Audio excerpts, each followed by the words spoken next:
When you hire that who, and they're a really great who, you freaking pay them. You pay them really well and you treat them great because they're going to change your life and your business forever. When you're in a position in business and you're trying to be more of a better business owner or more of an entrepreneur, you need to change the way you think about things and the way you ask questions to yourself. I was looking for a how. How can I solve this problem? How can I continue making more and more and more money so my business can stay afloat? What are the things I need to do? And I'm, bending over backwards. And the answer was not, no, it's not a how. It's a who thing. You need somebody to step in and help. And that was my receptionist, Brittany. She was an angel from heaven. She is an angel from heaven. She's amazing. I at that point, did I have the money to hire her? Yes. Okay. Here's what you don't do. Try not to hire someone and you don't have any freaking money. Okay. That's not a good look. If you're going to take someone on and they're relying on you to feed themselves and feed their families, take care of them, don't put people in a bad situation. Okay. It's not their fault. If you're still not making enough money to do that, you need to reevaluate the way you're marketing, the way you're networking, and the way you're getting leads in the door. Okay. And you need to go back to those older episodes that I recorded and you need to listen to them and you need to follow them to the T. And I promise you, if you do everything I say, you will get patients in the door, period. Okay. So we hire Brittany on. We have enough money to pay her. We do. I'm not saying I had enough money in my bank account to pay her for 5 years straight if we made $0. Hell no.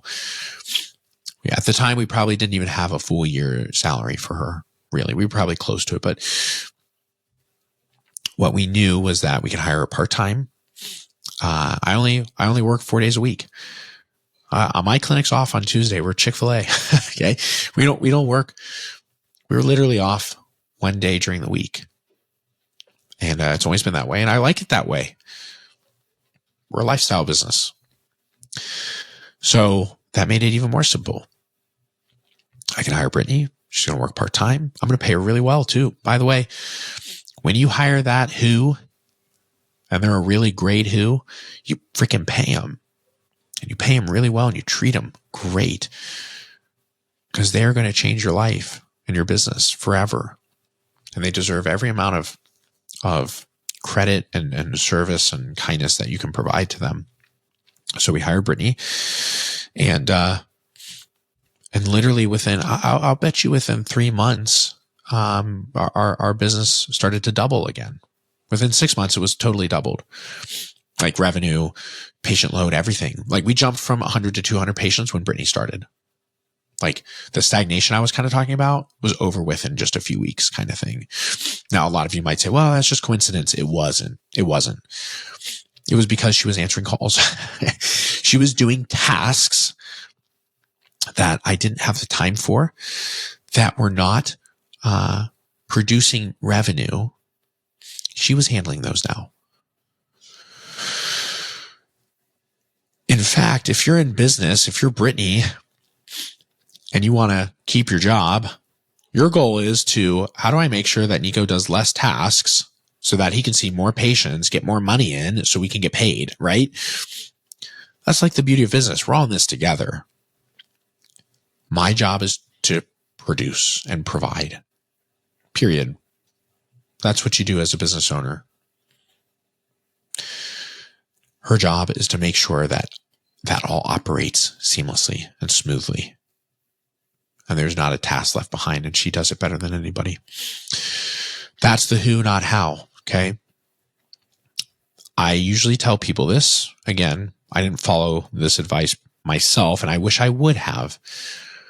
I wish I would have hired Brittany on probably 3 months or more, maybe even 6 months. I could have probably done it then, at least 3 months before I did, because it would have changed everything for me. And hindsight's 2020. I'm not saying I don't have any regrets about that,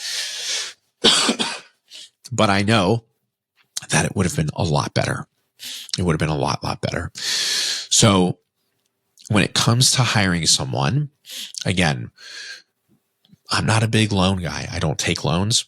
I don't like being in debt. I never want to hire someone if I don't really have the money to pay them. Period. That's just me. I'm old school like that.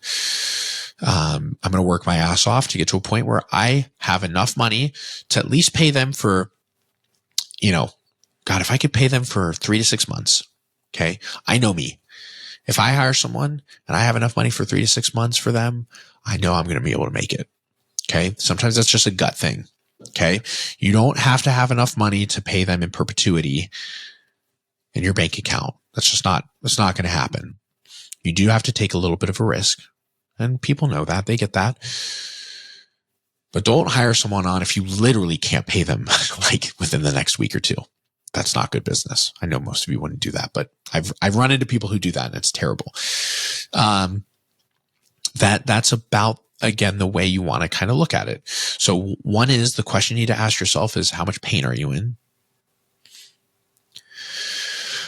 Are you spending more time on tasks than on production? On things that don't produce revenue versus things that can and will produce revenue? And then, do you have enough money in your bank account to hire someone on and pay them in full for the next 3 to 6 months, as if you didn't make any money for those 3 to 6 months? You just stayed flat. If the answer is yes to all three of those things, it's a good time to hire. It's a really good time to hire. Thank you so much for checking out this clip and tuning in. I hope you enjoyed it. If you really liked it, I definitely recommend that you click here to watch the whole entire video where I go into much more detail. Thank you again for joining, and I'll see you there.